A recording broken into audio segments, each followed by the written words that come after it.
up, everyone? And this is Next Level Thinking.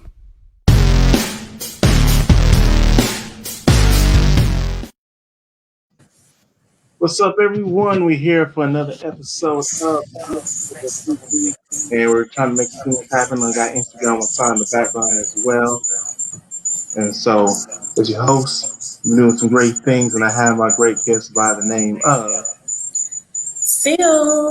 Casilya Smith, artistically known as Seal. So we're friends now, so you guys can call me Seal. Awesome. Glad to hear that. And try to kill this little feedback. I'm gonna start with a little introduction and tell the audience a little bit about yourself as we go into this interview. Yeah. So I just want to first thank Chris, of course, for allowing me to be on the space, to share the space today. I just have a feeling that it's going to be some great conversation. My name is Casilya Smith, artistically known as Seal. I am a multi-published author, an educator, photographer, and the creator of Purpose Mag and No Suffering in Silence here in Houston, Texas. So I am your favorite creator's probably favorite creator. Sounds like you got a lot of things going on. That's good, is that you're pretty much exploring all your creativity and much more, because the skies is the limit. There's no limitations. So take the world is yours. So let's go into the origin story. So you already got everybody pumped up and all that. That's all great. But where did this all start? Did you just like, oh, I want to do this? Or did it kind of start in another kind of way? So I've always been a dreamer. And when I say a dreamer, I've always just vision. I would kind of get lost in my own mind, whether it was just through journaling or I'm not a great artist, but I used to sketch a little bit. It was my way of release when I was growing up. I experienced a lot of traumatic things in childhood. And so I had to find a way to where I can get those things out. And so I've always been an avid writer from what I've been told. And my creativity just kind of evolved over the years. It started off as just me being a writer. I started to dabble into poetry. When I got to college at Florida A&M at FAMU, I started getting involved into dance and modeling. And so then the photography and videography aspect came out of that. So it just started to evolve, just my dreamer state of mind, I would say. So, yeah. Awesome. And that's good to hear all that, because that's what it's really all about. And you learn as you go, and you have like a lot of different experiences that kind of mold you into the direction that you should go. Yeah. So what were some of the influences, I would say, in college? Because I read and went a little bit through your website, and I know you were saying, like, at first you were shy, right? I was shy? I kind of got a feel that were you? Mm-hmm. So people will not believe it, Chris. Like now, because people see me always speaking, or I'm on my Storytime show or in front of the camera, they wouldn't believe it. But I was extremely, I would say, insecure in my voice. I had a lot to say. I was very talented and I was very gifted, but I was shy in a sense that I didn't want that limelight. I didn't want that attention. So once I got to college, I would share my writings and my little private blog with a few friends. They're like, you need to like do something with this. Like you need to share this, either go to a poetry lounge or you need to write a book or something. I'm like, no, like I don't want to do that. I'm just basically writing and creating for myself, not for other people to see. And one day, one of my very, very close friends, this was after college, she called me. She said, I had a dream that you wrote a book and I designed it. And so it was called The Little Pink Book. And so we're going to make it happen. And I was like, what? And she just hung up. And I was like, wait, no, I'm not writing a book. She said, yes, you are. I was like, no, count me out. She was like, no other choice. Like it's a time for you to step outside, of your comfort zone. So I just got pushed into my gift. So I want to dive a little bit even deeper, because you said insecurities, and this is going for both male and female. So I don't care. This is be transparent about it. So how did you overcome that? And this is going to be great value, because it's like the voices inside of your head, like really trying to hold you back. Actually, I mean, I'm still overcoming it. As you elevate to new levels, when you, as a business, you first start off with that seed being planted, and then you start to actually allow that seed to grow. You start to water it, and, it starts to evolve. Each level, you face the obstacle of overcoming new insecurities. Right? Because for me, I'm just like, I'm this little girl from Houston, Texas. Like, who am I to be an author? Who am I to be a speaker? Who am I to be these different things? And it starts with just believing it for yourself. I'm not sure about you, but I often believe in everyone around me. And I'm like the last to believe myself, that I can actually do it. So it's constant talking to yourself throughout the day. Like, you got this deal, like you deserve this, you are enough. And it's constant just feeding myself those positive thoughts and dumping out what society has ingrained, which is you aren't worthy, you aren't capable, you can't do this. So yeah, you have to be your biggest cheerleader in your own mind. And I'm glad you said that because I can relate to that a lot as well. Because I know myself, I've done quite a bit of things, but it's like you hear everybody else saying, "Oh yeah, you're doing these great things," and inside your mind, like, I don't know. And so you have to constantly push past that, and you have to be consistent with it each and every day. Yeah. And even if you have to take small milestones, remember that you are great and you prove this. And Yeah, because you can see a difference, I would say. I know my mom loved me, but it's a difference when you hear those positive affirmations, like, "Hey, you can do this." Like, "Hey, I believe in you." Like, you're a king, you're a queen. When you hear those things, it hypes you up a bit. So you truly feel like, "Hey, I can conquer the world. I can do those things." And so I think that when you delayed start to hearing those positive affirmations as an adult, then you have to become your voice that you didn't hear cheering you on as a child. So, yeah. Yeah, it's just one of those things you have to actually believe it. Because one thing to say it over and over again, but do you actually believe what you're saying? It kind of, because people can really feel off of that really quick. Yeah. It's absolutely, you have to believe it. And it's almost like a subliminal message. In my bathroom, in my main bathroom, I have like all of these affirmations and quotes on my bathroom mirror. And so when I wake up in the morning and before I go to sleep, I literally read through the quotes and I have to like ingrain it. Like, I have to like, hey, I have one that says people's destinies are connected to you obeying your purpose. And I tell myself that every day. Yeah. So, because you never know who is going to lay impact on your life in the future, and you may have went off on a complete stranger and said, like, "I can't stand that. I don't know what the heck you're talking about," or like, you know nothing about this person. Then you try for an interview or some kind of opportunity, and then you're like, "Wait a minute, was you the same person?" Like, that's funny how life twists that around. You never know. You never know. So many plot twists, so you just never know. Life has a funny way of throwing twists at you, even when you least expect it. Unwanted. I'm like, okay, now hold on, wait, wait a minute. Hold up. Wait a Right, minute. I wasn't ready. Yeah. So when you were so going through high school, going to the college, and much more. So did you do even more? Because I read up you did poetry. Was doing poetry in high school as well, or did you kind of wait until your college years? So poetry, again, like in my diaries and journals in high school, I started to write for the school. No, the birth of it. Yeah, that was the birth of it. And so my senior year in high school, I had finished all of my electives and my credits. So I just told them, just put me in anything. It doesn't really matter. They put me in a journalism class. So I started to write for the school newspaper. Go figure, right? And so first like taste of like limelight, because I was in charge of editorial. So I could write about things such as insecurities or bullying or things that I couldn't really say out loud, but I could do it behind a pen. And so like different students would come up to me when the papers would be released, like, "Hey, did you write this?" Or, "Oh my God, like I can relate so much." And I would get anxiety because one part of it was I grew up in a house where it's like what happens in this house stays in this house. So it's like I didn't want people to think you ain't the only one. Like, yeah, suck it up. You better not say nothing. You better not go to that school telling about, what's going on. Look, don't make me go to school, because if I had to leave my job because you was acting.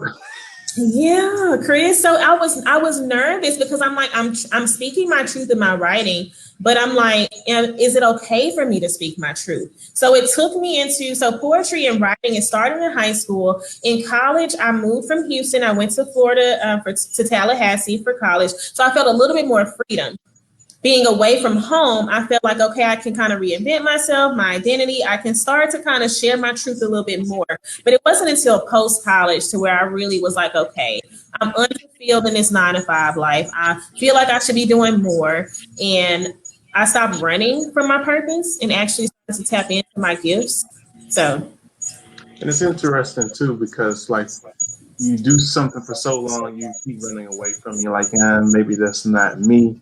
And it can also be because like you've been told that you are this, like living, like you living your parents' life, living your coworkers' life, because they say like you should be this, but you're not being yourself. And it can really be like a battle inside of you because you're like, I feel like I should do this, but it's like your soul team to go this way until you finally like, feed in and you're like, okay, I got to do this because I'm just not feeling it. You only get one life, and I mean, what Drake says, YOLO, right? YOLO, like you only get one life. So it's just, you have to think about it. Are you going to navigate through life and live for everyone else, or are you going to live your life out? And again, like I said, my destiny or people's destinies are connected to me obeying my purpose. If I never get there, or if I never tap into it, so many people are missing out on what I was put here to do.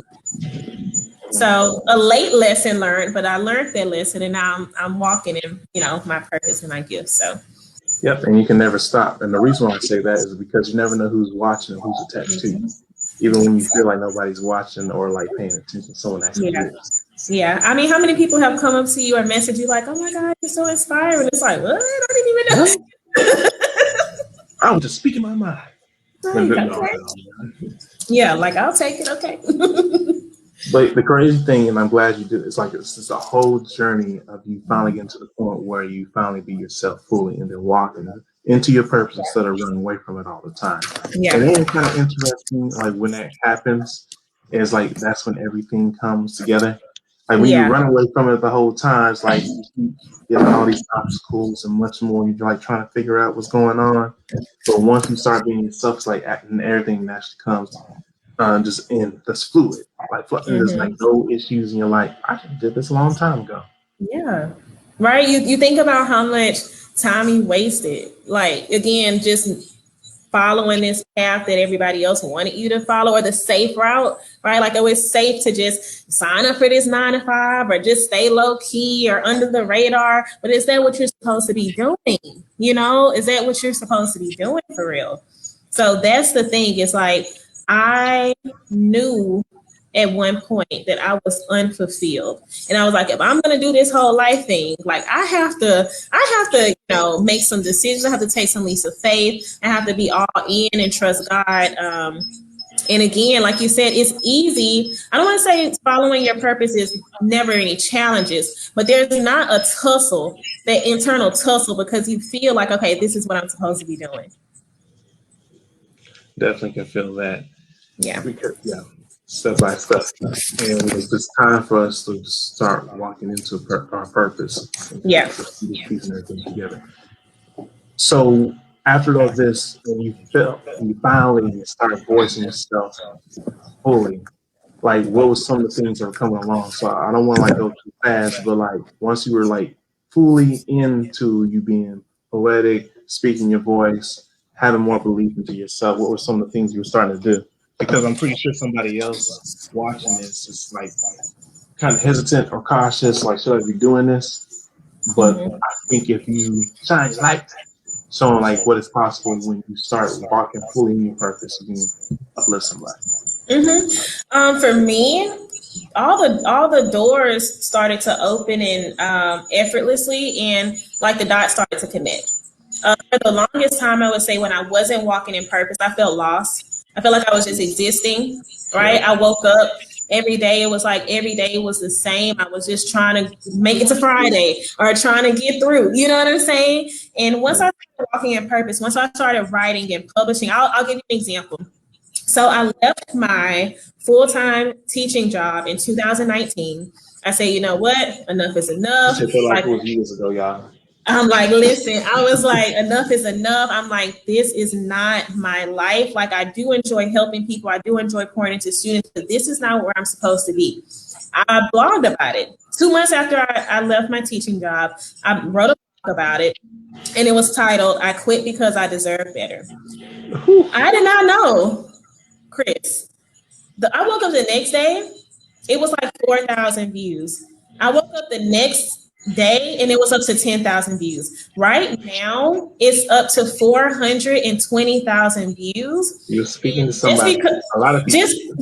Just because I spoke my truth through my writing. The podcast interviews started, the connections, the networking, the opportunities started. So it was just about speaking my truth and not being scared and hiding behind anymore. So I encourage, I guess, anyone who's watching this is like, everything is going to start to make sense when you found your purpose. Exactly. Everything's going to look like puzzle pieces if you're not walking in your purpose. But when you start to do what you're meant to do and nurture those gifts, all the dots start to slowly connect and it starts to make sense. Yep, and that's how it should work. Because like once you walk into your purpose, the sky's the limit. Mm-hmm. So there's something that would keep kind of like hitting a little bit, but I'm gonna go ahead and just pinpoint on target and it's fear. It's like, I believe, and this is my own kind of philosophy. Mm-hmm.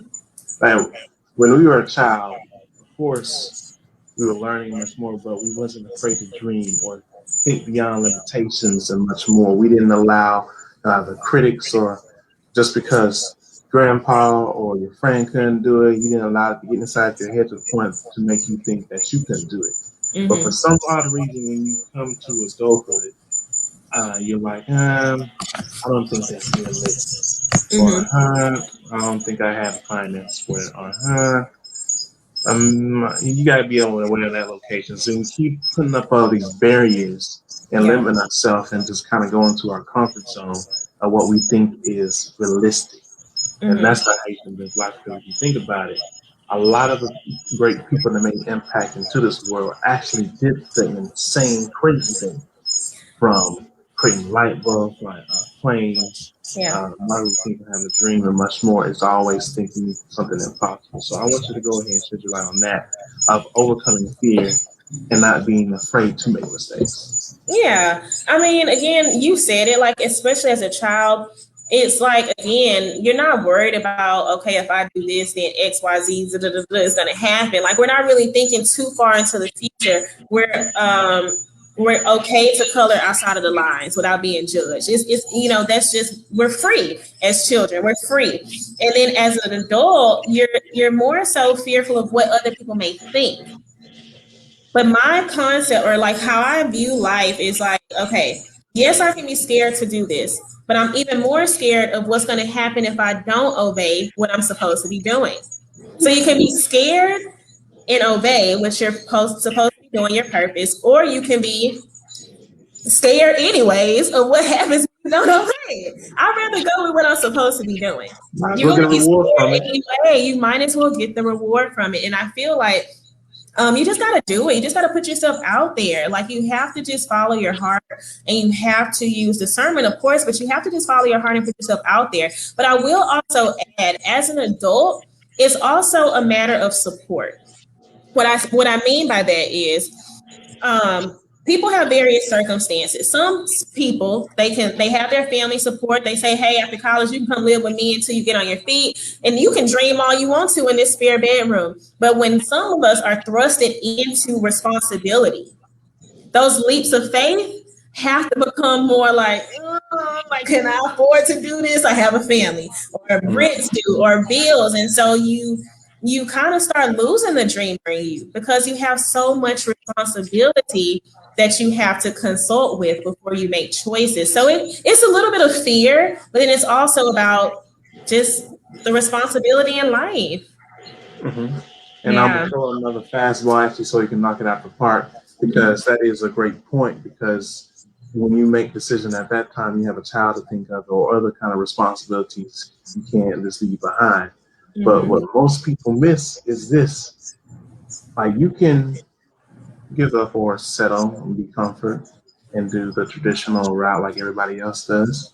Mm-hmm. But let's say if you chose to overcome and go beyond, or like take that leap of faith, you realize how much amount of people you just encouraged or brought hope to, mm-hmm. that didn't believe or stop believing. Yeah. Because if you started that, then you create a movement. Yeah, and it's about breaking cycles. I think that's my main motivation as well, to show people that it can be done. It's not easy. It's not easy. I lost my mom 2 years ago. We don't have a very, like, when we're talking about support, we don't have like a very like large family that gathers and it's just close. Like, okay, yeah, I'll watch the baby, and we don't have that. But it still can be done. Is it going to be easy? Is it going to be smooth sailing? Are there going to be some bumps in the road, some detours, some roadblocks? Yes. But if you really want to accomplish something, you're going to get it done. There might be some sacrifices. You might can't get your nails done every 2 weeks. You might, gotta Oh say Lord, no to I can that just see brunch. the ladies right now. You They're like, know, say what? I can't get the nails done.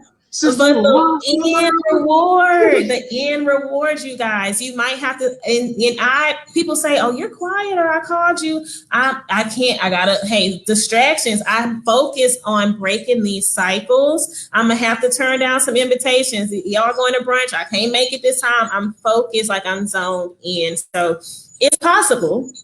It's not going to be easy. And that's another thing, Chris. I think we lived in this fairy tale that life wasn't going to be this hard. Nobody prepped us and said life is going to get tough. You're going to experience loss. You're going to experience confusion. You're going to experience like a drought in finances. No one truly set us down and said, hey, life is going to be tough. So we just out here like, oh, I'm going to go to college. I'm going to, and then life is like, boom, boom, boom. It was like, wait a minute. Like, wait a minute. And now you're over here like, ooh, that hurt. That Like, hurt. oh, life is like, oh, did that hurt? You're like, yeah, that hurt. Okay, here's some more. You're like, wait. Yeah. So having these conversations is helpful. It's hopeful because you're not the only one that's experiencing some type of obstacle, but we're still showing that you can still overcome and still walk in purpose. So. Exactly. Now I saw some on your Instagram, so I did a little research in there a little every once in a while. I see a post that had the word purpose. We've been talking about this, but I know you made think like a little collage of purpose. So I'm gonna let you lead the way and tell the people about that. I think it was like on your book or something, but I don't know. I just like, I thought. Yeah. So yeah, you guys, if you don't follow me, I would love, new followers, and I talk a lot, so we can be friends, like virtual friends. So Purpose is a magazine that I've created. We have 2 volumes out right now, and it's a literary book for creatives, mainly shining light on minority writers, artists, graphic designers, illustrators, and businesses that are deserving of that spotlight, but because maybe they don't have the plug or the connect or the famous last name, they don't get the shine and the flowers that they deserve. So Purpose Mag, we're doing some big things. At first it was digital only, but now we've branched out to print and digital. And again, it's all a form of my gifts and loves for writing and just creativity and just supporting artists. So yeah. There's so much of impact you make when you practice community or group economics. I know that's become a lot more popular now, but just imagine like when you have the money or just bouncing around your community back and forth, how much you can build, or just like the community constantly sharing, like everybody in that community wins. There's so much power. Like divided, you may fall, you're weak, but once you put then all them things will get escalated impact, and that's what you want. Yeah. The impact, to me, this is my like little tagline that I always live by: impact over income. The money's great, but the legacy is everything. If you can leave pieces of yourself and your gifts in everything that you touch, then you're winning. The prosperity that'll come when you follow your purpose. But if you're just focused on money, it's only going to take you so far. You focus on that impact and walking in purpose, everything else aligns along the way. And so for me, I want to be able to, when I'm not here anymore, I want Seal and I want pieces of Seal to still be around and still be offering hope through my work or my vision. So that's, to me, just what it's all about. Everything that I do is purposeful and with intent. So no more wasting time. I wasted enough time. But when I wasn't believing in myself, I wasted enough time. So it's forward pushing from here. She said that loud and clear, like, stop wasting your time.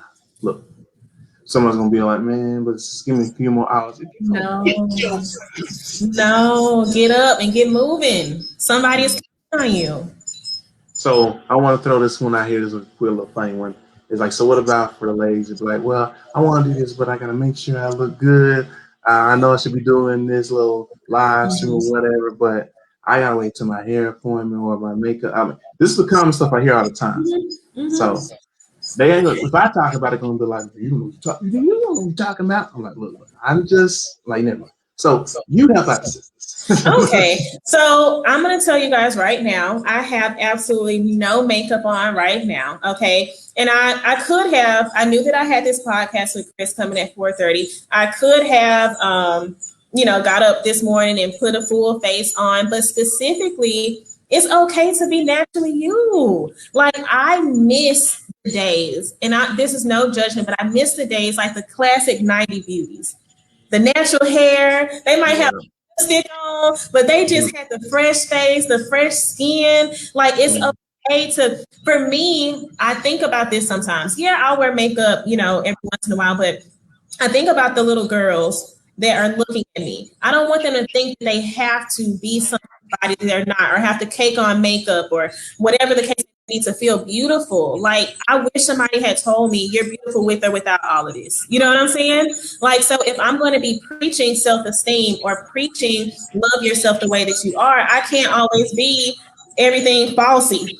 You know what I'm saying? You gotta practice what you preaching, and it's okay for makeup to enhance you, but just be real. We're missing that realness, that rawness, that transparency. Like I don't want people to follow me because of this. I want you to follow me because of my content, my heart, and that you really are aligned with the things that I'm trying to do.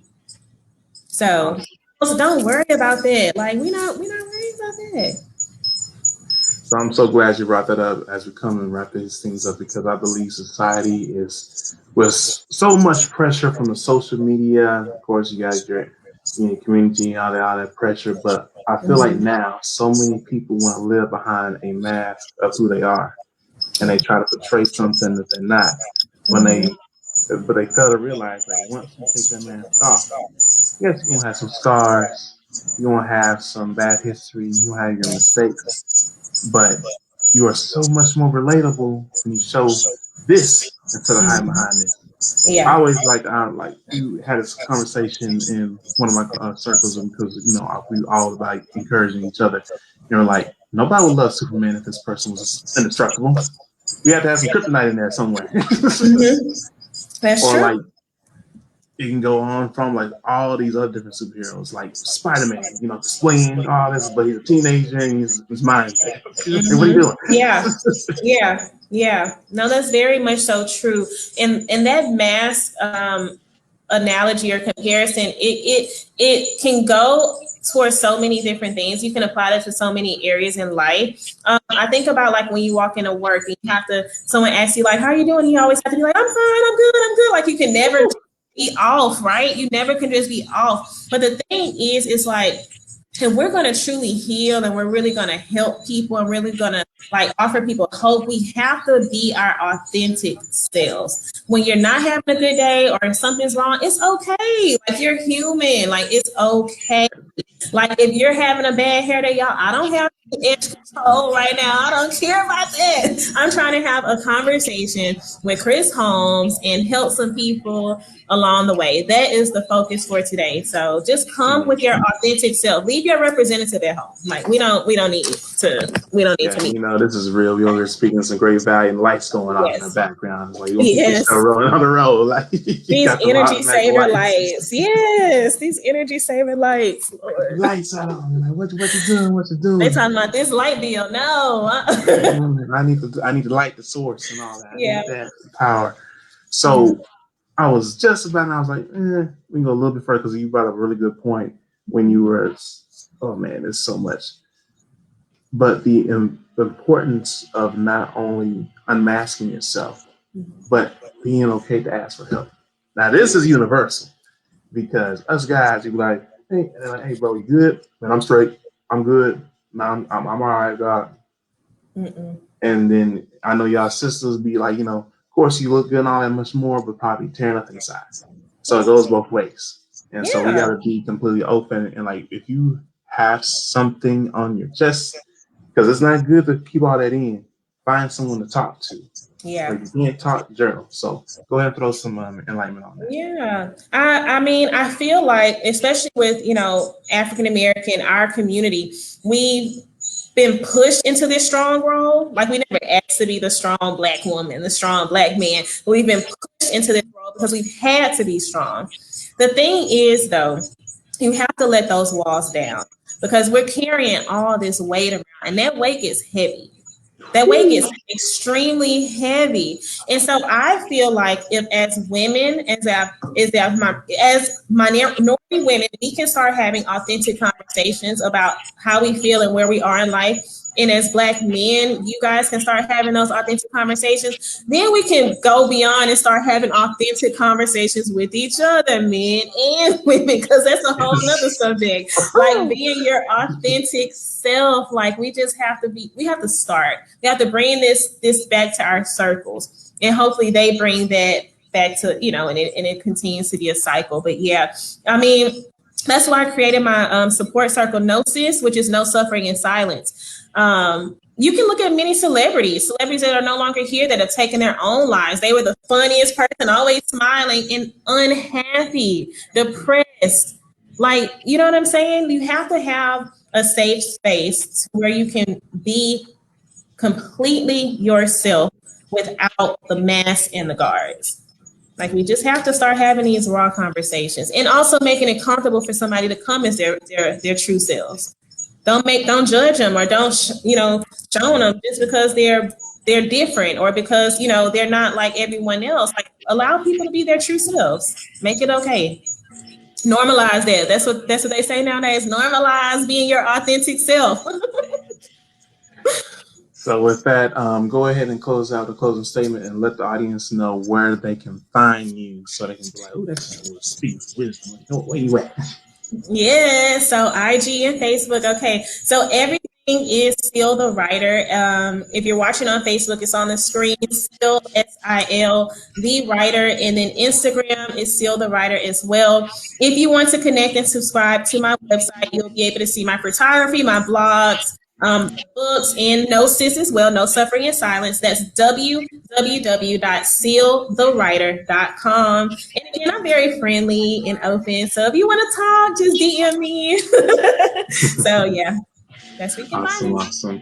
I'm about to bring it back again because I need to see all kinds of different values and subjects can go on and we dive in next time on that photography. Yeah. But I wanted to, yes. You got so many jewels coming out. Like, let me just break them into pieces. Just like you. Like, when I'm looking at you, I'm like, Chris is like, oh my God. But it's almost the same. Like, so yeah. Great minds think alike. Yes. So I'm going to go and wrap this up. Another episode, Next Level Thinking, giving you great value so you can take it to the next level. It's your host, Chris Holmes, and I'm with my guest by the name of Seal. Awesome. Make sure you subscribe, share, keep things going so we can elevate, help people take it to the next level because you deserve the best life. Don't let anybody else tell you less. All right, yeah, and peace.